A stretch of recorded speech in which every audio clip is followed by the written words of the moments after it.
Hello दोस्तों, फिर से स्वागत है आपका हमारे YouTube channel career in mining DGMS पाठशाला में। तो हमने 25 क्वेश्चन लगभग कवर किया था जयंत कुमार जायसवाल का, जो पहला हमने लेक्चर लिया था या क्लास लिया था। तो अब दूसरा आपका क्लास हो जाएगा। तो इसमें हम लोग 26 नंबर क्वेश्चन से लेंगे। 25 नंबर क्वेश्चन का हमने आप लोगों से जवाब पूछा था, लेकिन किसी ने दिया नहीं था। इसका मतलब आपकी कंटिन्यूटी नहीं है। तो हम चलिए इसका जवाब तो मैं खुद दूँगा ही। तो 25 नंबर क्वेश्चन पर हम लोग आते हैं। 25 नंबर क्वेश्चन आप लोग को दिख रहा होगा यहाँ पर। 25 नंबर क्वेश्चन था कि आपका इनकम्बस्टिबल डस्ट, अगर कोयले के कोल्ड डस्ट को ऑब्जर्व किया जा रहा है तो स्वयं सैम्पलिंग जो 10 सेंटीमीटर से कम चौड़े नहीं होंगे तो कम से कम कितनी मीटर की दूरी पर रखे जाएंगे। तो 25 नंबर क्वेश्चन का सही आंसर आपका हो जाता है क्वेश्चन डी, मतलब 5 मीटर दूरी पर रखेंगे। तो चलिए 26 नंबर क्वेश्चन पर आते हैं। चैनल पर नए होंगे तो चैनल को सब्सक्राइब जो बिल्कुल कर लीजिएगा, ताकि आने वाला नोटिफिकेशन आपको सबसे पहले मिले। तो 26 नंबर क्वेश्चन, किसी खान या उसके किसी भाग को पानी से डुबोने का इरादा किया जाता है। कोई माइंड को इंटेंसली अपने आप डुबाने का मतलब कि उसको मार दिए, पानी भर दिया जाए। तो मालिक, एजेंट, मैनेजर ऐसा करने के कितने दिन पूरा है चीफ इंस्पेक्टर रीजनल इंस्पेक्टर को सूचना देगा। तो जब 26 नंबर क्वेश्चन का सही आंसर कौन सा हो जाएगा, तो देखिए 60 दिन, 30 दिन, 14 दिन या 7 दिन। तो इसका राइट आंसर है आपका 14 दिन पहले हम लोग CIRI को सूचना देंगे अगर अपने माइंड को पानी में डुबोना है। 27 नंबर क्वेश्चन की मेन मैकेनिकल वेंटिलेशन MMV बैठाने के कितने दिनों के भीतर पंखा बंद होने पर या उसके किसी भाग से कर्मियों के बाहर निकलने संबंधी स्टैंडिंग ऑर्डर बनाकर जमा किया जाएगा। तो 30 दिन, 60 दिन, 15 दिन या 7 दिन। 27 नंबर क्वेश्चन का ए, मतलब 30 दिन पहले हमें अपना स्टैंडिंग ऑर्डर बनाकर भेजना होगा। ठीक है। क्वेश्चन नंबर 28, किसी वेंटिलेटिंग डिस्ट्रिक्ट में ज्वलनशील गैस कितनी प्रतिशत अधिक होने पर संवादन प्रभाव की विद्युत आपूर्ति काट दी जाएगी। मतलब समझ रहे हैं, जो आपका वेंटिलेशन डिस्ट्रिक्ट है, इनटेक एयर, रिटर्न एयर होता है। तो जो रिटर्न एयर में कितना भाग आपका हो जाएगा, या पूरे माइन एयर में आपका समझ रहे हैं वो क्या बोलते हैं, जीवीए का मतलब समझते हैं। तो अगर पूरे माइन में आपका कितने परसेंट से आप इनफ्लूएंजा गैस बढ़ जाएगा तो हम लोग पूरी लाइन बिजली आपूर्ति काट देंगे। तो 1.25% से अगर ज़्यादा हो जाता है तो ऑप्शन बी इज़ राइट, 1.25%। चलिए क्वेश्चन नंबर 29 पर आते हैं।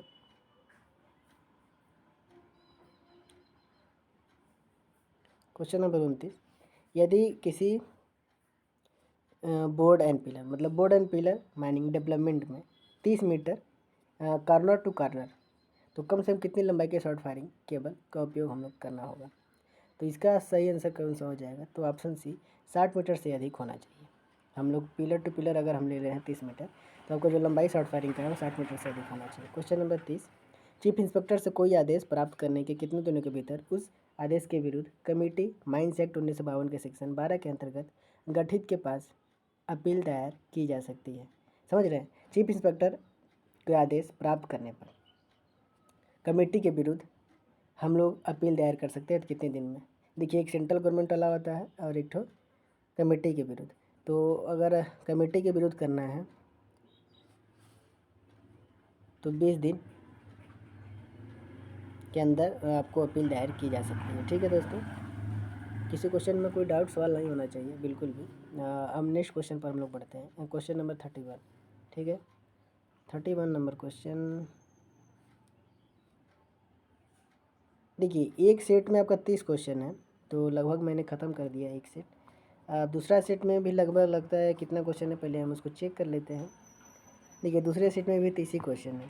तो हम अब अगली बार से एक एक सेट पूरा करते जाएंगे। तो ये हम लोग सेकेंड को सेट पर चलते हैं। तो इसमें पहले नंबर क्वेश्चन पर आगे बढ़ेंगे हम लोग, सेट 2 पर। एक सेट में 30 क्वेश्चन रह रहे हैं। ठीक है दोस्तों, तो चलिए सेट 2 पर आते हैं। तो देखिए, हवा फेंकने या खींचने वाला पंखा, फोर्सिंग और एग्जॉस्ट फैन जो भूमिगत खानों में यूज किए जाते हैं, तो एक या एक से अधिक फेस पर हवा पहुंचाता है तो उसको क्या बोलते हैं। Main mechanical MMBR, booster fan, auxiliary fan, secondary fan. तो देखिए, उसको हम लोग बोलते हैं एक या एक से अधिक फेस पर हवा पहुंचाने वाले को ऑक्सिलरी फैन। ठीक है, एक डिस्ट्रिक्ट में आपका लगता है बूस्टर फैन, तो इसको याद रखिएगा। तो ठीक है, option C is right, auxiliary fan. Question number 2 पर आते हैं। क्वेश्चन नंबर 2 में क्या दिया है, क्या बोल रहा है कि ऐसा कोई उत्खनन जो कोयला निकालने या कोयले की खोज करने के लिए किया जा रहा है, मतलब प्रोस्पेक्टिंग ऑफ मतलब मिनरल, कोयले की खोज करने के लिए किया जा रहा है, तो क्या कहलाएगा? तो वर्किंग कहलाएगा आपका, जाहिर सा बात है कि वर्किंग कहलाएगा। Question number 3, reportable injury, types of injury के बारे में आप लोग पढ़ा होगा। Reportable injury, serious body injury, fatal, disaster और बहुत many types of injury, major minor. तो देखिए, जो रिपोर्टेबल इंजरी होती है वो फॉर्म जे में रिकॉर्ड में भेजा जाता है, किसको? तो चीफ इंस्पेक्टर को भेजा जाता है। तो कितने महीने में एक बार या वर्ष में एक बार या 4th वीक, मतलब तुरंत भेजा जाता है। तो इसका सही ऑप्शन कौन सा हो जाएगा? तीसरे नंबर क्वेश्चन का, तिमाही, क्वार्टरली भेजा जाता है चीफ इंस्पेक्टर ऑफ माइंस को। और वहीं अगर के का होता तो माइनर वाला, तो फॉर्म के में भेजते हैं रीजनल इंस्पेक्टर ऑफ माइंस को, ठीक है, और वो हम एनुअली भेजते हैं। चलिए क्वेश्चन नंबर 4 पर आते हैं।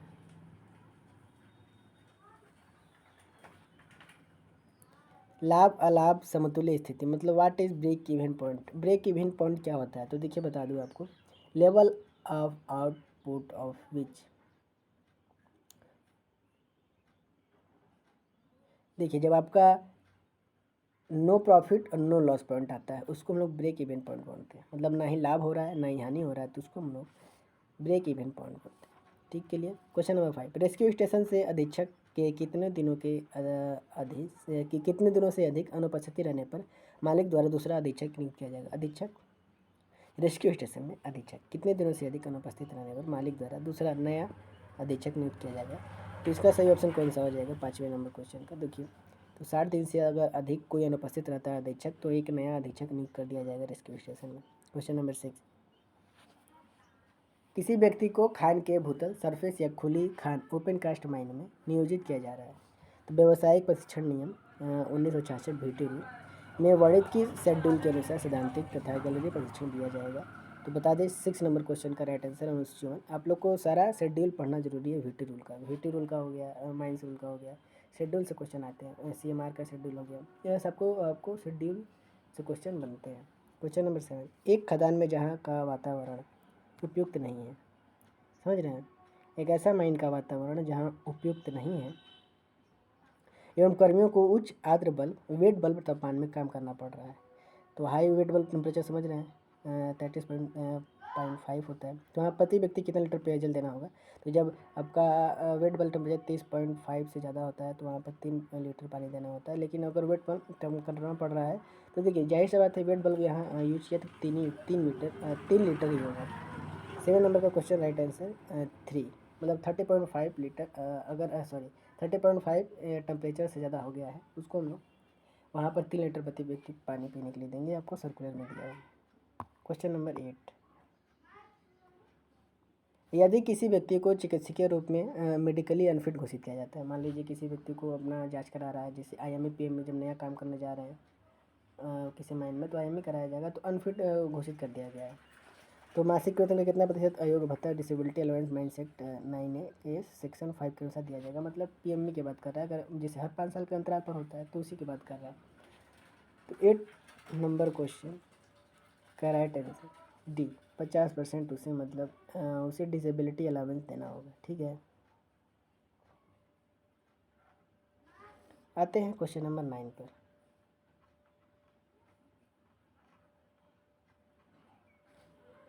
क्वेश्चन नंबर 9 क्या बोल रहा है कि किसी भी भूमिगत खदान में, स्क्रीन पर आपको दिख रहा होगा क्योंकि स्क्रीन छोटा है और मेरे पास पेन भी छोटा है, तो मैं बस बोलूँगा, आप लोग क्वेश्चन पर ध्यान दीजिएगा, टिक तो कर ही रहा हूँ।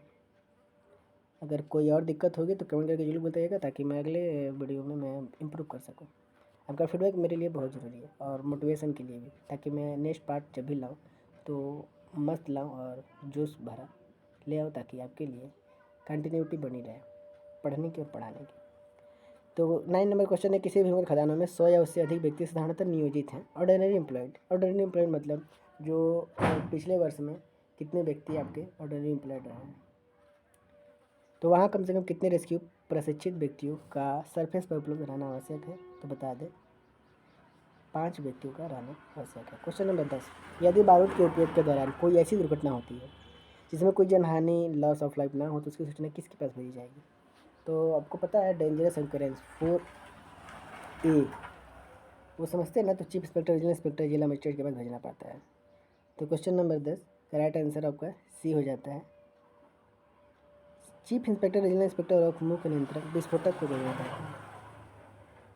देखिए ये बारूद संबंधित है। अगर बाई चांस माइंड में किसी चीज़ का दिक्कत होता है, मान लीजिए वार्निंग सिस्टम के थ्रू या कोई और चीज़ के थ्रू, तो हम लोग जिला मजिस्ट्रेट को भेजते हैं, लेकिन इसमें विस्फोटक संबंधी बोल रहा है तो ऑप्शन सी सही है। ठीक है, याद रखिएगा। क्वेश्चन नंबर 11, यदि खदान में काम करने वाला कोई व्यक्ति, अगर ये देखिए इलेक्ट्रिकल से लगता है तो chief inspector regional inspector electrical plus electrical, जिससे हुआ उसको तो भेजेंगे ही, और प्लस CI और RI। तो यदि क्वेश्चन नंबर 11 पर आइएगा कि यदि खदान में काम करने वाला कोई व्यक्ति केंद्र सरकार द्वारा अधिसूचित बीमारी नोटिफाइड डिसीज, जब माइंस एक्ट पढ़ेंगे 25 उसमें मिलेगा, तो ग्रसित पाया जाता है तो कितने दिनों के भीतर इसकी सूचना कोयला CMA 2017 के अनुसार 9 निवाड़ित व्यक्तियों को भेजी जाएगी? तो देखिए इसका सही ऑप्शन आपका हो जाता है 11 का, 3 दिन में भेजा जाएगा। देखिए जब भी नोटिफाइड डिसीज पता चलता है डॉक्टर को, तो डॉक्टर को ही इन्फॉर्मेशन अपने देना पड़ता है ऑनर एजेंट को, मैनेजर को। नहीं देगा तो उसके लिए भी जुर्माना है, तो बिल्कुल बताना पड़ेगा। 3 दिन के भीतर हमें सूचना केंद्र सरकार को देना होगा, मतलब CI RI को, डिस्ट्रिक्ट मजिस्ट्रेट को देना होगा। क्वेश्चन नंबर 12, कम से कम कितने समय अंतराल पर फैन ड्रिफ्ट की सफाई की जाएगी? फैन ड्रिफ्ट की सफाई की बात कर रहा है तो त्रैमासिक, मासिक, साप्ताहिक, जब ज़रूरी हो। तो इसके लिए सही ऑप्शन कौन सा हो जाएगा? 12 नंबर क्वेश्चन का डी, जब ज़रूरी हो तब हम लोग फैन ड्रिफ्ट को साफ सफाई करते हैं। 13 नंबर क्वेश्चन, क्या लिखा है? इंसेट बेंचमार्क, इंसेट बेंचमार्क के लेवल में कितने अधिकतम त्रुटि अनुमत मैक्सिमम परमिसिबल लेवल एरर हो सकता है? तो इंसेट बेंचमार्क में आपका पूछ रहा है मैक्सिमम परमिसिबल लेवल एरर, तो क्या हो सकता है आपका? यहाँ पर ऑप्शन दिख रहा है आप लोगों को, तो बता दे रहे हैं 13 नंबर क्वेश्चन का राइट आंसर ए, मतलब 1/5, मतलब 1/1/5000 का परमिसिबल लेवल एरर हो सकता है, 1/5000। क्वेश्चन नंबर 14, वाइंडिंग व्यवस्था, वाइंडिंग इंस्टॉलेशन में फ्लिट एंगल, फ्लिट एंगल की अधिकतम सीमा क्या होगी? देखिए तो फ्लिट एंगल की अधिकतम सीमा 1.5 डिग्री होगी। देखिए अगर इससे ज़्यादा होगा तब का वियर टियर क्षमता मतलब बढ़ सकता है, गिरावट। ये याद रखिएगा, आप लोग वाइंडिंग पढ़ेंगे तो उसमें पता चलेगा। क्वेश्चन नंबर 15, वाइंडिंग व्यवस्था का सस्पेंशन गियर, सस्पेंशन गियर निम्नलिखित में से किस मिश्र धातु के बने होने से हीट ट्रीटमेंट करने से चीफ इंस्पेक्टर द्वारा छूट दी जाएगी? तो 15 नंबर क्वेश्चन का राइट आंसर है 1.5% मैग्नीज स्टील। समझ रहे हैं? सस्पेंशन गियर में निम्नलिखित में से किस मिश्र धातु का बना हो तो हीट ट्रीटमेंट चीफ इंस्पेक्टर द्वारा छूट दे सकती है? तो 1.5% मैग्नीज स्टील का बना होना चाहिए। ओके, क्वेश्चन नंबर अगला 16 पर आते हैं। देखिए 16 नंबर क्वेश्चन है, बिना थके बिना रुके हमें तब तक मेहनत करते रहना है जब तक हम अपने सपने को पूरा न कर लें। एक आपने कहावत तो सुनी होगी। तो निरंतर प्रयास और मेहनत करते रहिए, वैकेंसी की चिंता छोड़िए, वैकेंसी के लिए प्रयास किया जा रहा है तो हम आप अपनी मेहनत करते रहें। जब भी आपकी वैकेंसी आएगी तो हमें अपना एक सीट पक्का अपने नाम करना है, क्योंकि हम आप बहुत प्रेशर झेल रहे हैं अपना, अपने घर वालों का और समाज का। ये तो बिल्कुल नहीं सोचा जा रहा है कि वैकेंसी आ नहीं रही है तो हम अपना प्रयास और अपना क्षमता और अपना ताकत कैसे दिखाएं? तो ठीक है, हम जितना प्रयास कर सकते हैं अपनी तरफ से कर रहे हैं, बाकी भगवान जी अपना जो करना है करेंगे। बाकी कुल इंडिया को तो अपना वैकेंसी निकालना ही चाहिए, बहुत दिनों से नहीं निकाली। तो चलिए 16 नंबर क्वेश्चन, कितने न्यूनतम समय अंतराल पर किसी स्टीम वाइंडर में लगा हुआ इंसेंट्रिक रॉड या कनेक्टिंग, मतलब इंसेंट्रिक रॉड एंड कनेक्टिंग रॉड का घिसाव के लिए जांच की जाएगी और आवश्यक होने पर एडजस्ट किया जाएगा? तो बता दें इसके लिए आपका प्रतिदिन, प्रति सप्ताह, प्रति माह या प्रत्येक वर्ष? तो इसका सही उत्तर हो जाएगा प्रति माह, मतलब हर एक महीना आपको 30 दिन में एक बार स्टीम वाइंडर, कनेक्टिंग रॉड, ये सभी चीज़ों की जाँच की जाएगी। Okay, question number 17, haulage line में लगाए जाने वाले सिल्लियाँ स्लीपर्स की न्यूनतम लंबाई कितनी होनी चाहिए? हॉलेज लाइन में लगाए जाने वाले स्लीपर्स की न्यूनतम लंबाई कितनी होनी चाहिए? स्लीपर्स एक सिल्ली होती है, मतलब पतला पतला सिल्ली, तो वो आपकी हो जाती है 1.2 मीटर, 1.5, 1.8 या 1.75 मीटर के स्लीपर्स की लंबाई आपकी पूछ रहा है हॉलेज लाइन में। तो याद रखिएगा 17 नंबर क्वेश्चन का ऑप्शन नंबर बी 1.5 मीटर होता है। क्वेश्चन नंबर 18, टब में लगाए जाने वाले कपलिंग चेन, टब में लगाए जाने वाले कपलिंग चेन यदि मैग्नीज स्टील से नहीं बने हुए हैं, यदि मैग्नीज स्टील से नहीं बने हुए हैं तो कितने न्यूनतम समय अंतराल पर उनका तापानुशीलन एनीलिंग किया जाएगा? समझ रहे हैं? कपलिंग चेन मैग्नीज स्टील से नहीं बना हुआ है, जब हमने उसमें पढ़ा था कि मैग्नीज स्टील से बना हुआ है, तो बोल रहा है मैग्नीज स्टील से नहीं बना है तो एनीलिंग किया जाएगा कितने दिनों में? तो 6 मास, मतलब 6 महीनों के अंतराल पर किया जाएगा। तो चलिए क्वेश्चन नंबर 19 पर आते हैं। क्वेश्चन नंबर 19 में बोल रहा है खान सुरक्षा महानिदेशालय मतलब DGMS सर्कुलर के अनुसार सर्कुलर अपडेट होता रहता है, तो सर्कुलर आप लोग पे ध्यान दिया करिए। तो DGMS सर्कुलर के अनुसार भूमिगत खदानों में आपूर्ति किए जाने वाले विद्युत व्यवस्था को solidly grounded neutral system, solidly grounded neutral system का मतलब किसी सिस्टम में परिवर्तित करने का निर्देश दिया गया है, तो इसका क्या ऑप्शन सही हो जाएगा? तो क्वेश्चन नंबर 19, प्रश्न संख्या 19 का right answer option number B.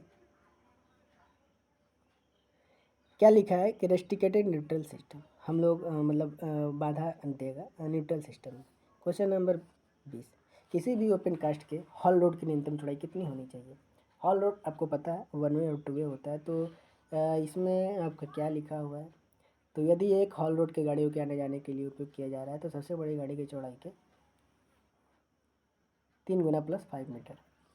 Option number B, सबसे बड़ी गाड़ी की चौड़ाई का 3 गुना प्लस 5 मीटर। ये किसके लिए हो जाएगा? 2 वे के लिए। न्यूनतम चौड़ाई सबसे बड़ी गाड़ी की चौड़ाई के 3 गुना प्लस 5 मीटर। आगे नेक्स्ट क्वेश्चन आपका प्रश्न संख्या 21, किसी डेवलपमेंट खदान मतलब हार्ड कवर निम्नलिखित में से किस गैलरी की चौड़ाई के अगर चौड़ाई है 3 से 3.6 मीटर के अंदर ही रखा जाएगा तो क्या हो जाएगा आपका हार्ड कवर कितना होना चाहिए? तो प्रश्न संख्या 21 का ऑप्शन नंबर ए 7.5 मीटर से 15 मीटर के बीच हार्ड कवर होना चाहिए। किसी डेवलपमेंट खदान का हार्ड कवर निम्नलिखित में से कितना होने पर गैलरी की चौड़ाई को 3 से 3.6 मीटर के अंदर ही रखा जाएगा? तो 7.5 मीटर से 15 मीटर के बीच होने पर, ठीक है, बिल्कुल याद रखिएगा क्वेश्चन। चलिए नेक्स्ट क्वेश्चन हम लोग 22 नंबर पर आते हैं। सीमेंट कैप्सूल में से जाम की जाने वाला, देखिए ये रूफ से आपका क्वेश्चन है। सीमेंट कैप्सूल से जाम की जाने वाले रूफ बोल्ट का न्यूनतम एंकरेज स्ट्रेंथ जाम करने के 30 मिनट के बाद कितना होना चाहिए? देखिए ये बहुत बड़ा क्वेश्चन पूछता है, आधा घंटा, 1 घंटा, 2 घंटा। ये पूछ सकता है कि जब हम सीमेंट कैप्सूल लगाते हैं तो आधे घंटे के हमारा कितना भार लेगा, 1 घंटा में कितना लेगा, 2 घंटा में कितना लेगा। तो यहाँ पूछ रहा है आधे घंटे में कितना भार आपका सामर्थ्य सह सकता है, तो आपका 22 नंबर क्वेश्चन का सही उत्तर हो जाएगा सी, 3 टन ले लेगा। ठीक है, जो सीमेंट कैप्सूल है आपका रूफ बोल्ट में लगाने के बाद एंकरेज स्ट्रेंथ आपका 3 टन लेगा आधा घंटा के बाद। क्वेश्चन नंबर 23, कितनी क्षमता का अग्निशामक फायर एक्सटिंग्विशर वाटर मिसकम CFA टाइप प्रत्येक LHD लोड होल डंपर के साथ रखा जाएगा? लोड होल डंपर के साथ हम लोग एक फायर एक्सटिंग्विशर रखते हैं, तो वह कितने लीटर का होना चाहिए? 23 नंबर प्रश्न का राइट आंसर बी, 10 लीटर का रखा जाएगा। फायर एक्सटिंग्विशर से आपको क्वेश्चन पढ़ना होगा कितने प्रकार के होते हैं, 6 प्रकार के ऐसे आपको, तो और हर एक फायर एक्सटिंग्विशर के बारे में डिटेलिंग हम लोग जानेंगे। तो इतना बस याद रखिए कि LHD में जो फायर एक्सटिंग्विशर रखा रहता है उसमें 10 लीटर का होता है। क्वेश्चन नंबर 24, कोल डस्ट में उपस्थित जल या ज्वलनशील धूल स्टोन डस्ट की मात्रा का विश्लेषण करने के लिए कम से कम कितनी मात्रा में सैंपल प्रयोगशाला को भेजा जाएगा? समझ रहे हैं? तो क्वेश्चन नंबर 24 का राइट आंसर हो जाता है डी, 30 ग्राम होना चाहिए। प्रयोगशाला को भेजा जाएगा तो 30 ग्राम का आपका जो कि स्टोन डस्ट भेजा जाएगा कोल डस्ट या स्टोन डस्ट को विश्लेषण करने के लिए। प्रश्न संख्या 25,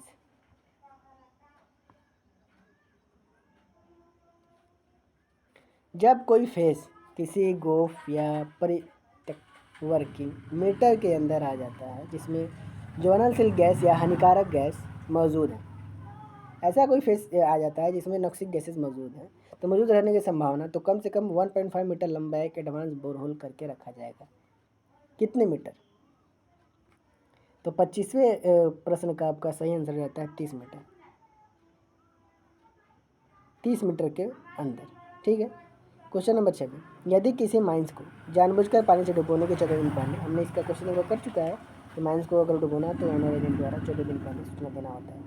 14 दिन पहले सूचना माइंस किसी कारणवश नहीं डुबाया जाता है तो 14 दिन बीतने के कितने दिनों बाद इस सूचना को निरस्त माना जाएगा? मान लीजिए नहीं डुबाया गया तो इसको निरस्त मान दिया जाएगा। तो 26 नंबर क्वेश्चन का राइट आंसर हो जाएगा ए, तो 60 दिन के अंदर। प्रश्न संख्या 27,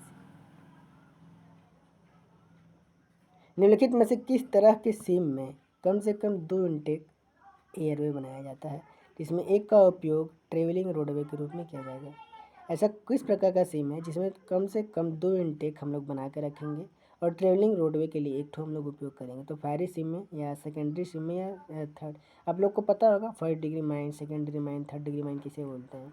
तो 27 नंबर प्रश्न का आपका राइट आंसर ऑप्शन डी, ऐसा कोई नहीं है, इनमें से कोई नहीं है, ये कोई फ़र्क नहीं पड़ता, ये ऐसा ही है। 28 नंबर प्रश्न है कि हवा में कितना प्रतिशत गर्म गैस होने पर विस्फोटक मिश्रण बनता है? विस्फोटक मिश्रण जब आप लोग वो पढ़ेंगे मिथेन वो कावट डायग्राम, उसमें आपको बहुत अच्छे तरीके से समझ में आएगा फायर डैम के बारे में कि विस्फोटक मिश्रण कब बनता है। तो 28 नंबर प्रश्न के बारे में हम लोग जाने तो इसका सही ऑप्शन हो जाता है आपका सी। 5.4% से 14.8% तक जब होता है तो विस्फोटक पदार्थ बन जाता है। अगर किसी को पता हो तो ऑक्सीजन परसेंटेज कितना होने पर वो आपका विस्फोटक पदार्थ बन जाता है तो बताइए कमेंट करके। चलिए 29 नंबर क्वेश्चन, जब दो फेस आपस से मिलने वाले हों उनके बीच कितनी दूरी होने पर एक तरफ के फेस को अच्छी तरह से फेंसिंग कर दिया जाएगा तथा एक ही तरफ के फेस में ब्लास्टिंग किया जाएगा और ब्लास्टिंग कार्ड सिस्टम लागू कर दिया जाएगा? 29 नंबर प्रश्न का सही आंसर हो जाता है बी, 10 मीटर। इस सेट का आपका लास्ट का क्वेश्चन है 30 नंबर। तो चलिए देखते हैं इसका आंसर आप लोग सभी देंगे। जब खान या उसके समीप कोई ऐसी दुर्घटना हो रही हो जिसमें जनहानि, गंभीर शारीरिक लॉस ऑफ लाइफ या सीरियस बॉडी इंजरी हो लगती हो तो दुर्घटना की जगह बिना चीफ इंस्पेक्टर की अनुमति के किसी प्रकार का छेड़छाड़ या परिवर्तन नहीं किया जाएगा। जब किसी इंस्पेक्टर द्वारा उस जगह का निरीक्षण नहीं कर लिया जाता हो तो, लेकिन यदि इंस्पेक्टर कितने घंटे दुर्घटना पर निरीक्षण नहीं करते तो सारे काम शुरू किए जा सकते हैं। बहुत आसान सा क्वेश्चन है, जब आप एक्ट पढ़ेंगे तो उसमें लिखा होगा। तो इसका आंसर बिल्कुल कमेंट करके बताइएगा दोस्तों। और ऐसे ही एमसीक्यू पाने के लिए जुड़े रहें हमारे चैनल और शेयर जरूर कीजिए। आप सभी के सपोर्ट से हम आगे बढ़ेंगे और ऐसे ही एमसीक्यू सेशन हम लोग लाते रहेंगे। अभी हम जयंत कुमार जायसवाल को हल कर रहे हैं, उसके बाद एनसीडी को हल करेंगे। ऐसे ही जितनी एमसीक्यू बुक है हम सबको कवर करेंगे। ठीक है, मिलते हैं फिर नेक्स्ट वीडियो, तब तक के लिए जुड़े रहे हमारे channel career in action career in mining business पाठशाला से। मिलते हैं फिर नेक्स्ट क्लास में, तब तक के लिए जय हिंद, जय भारत।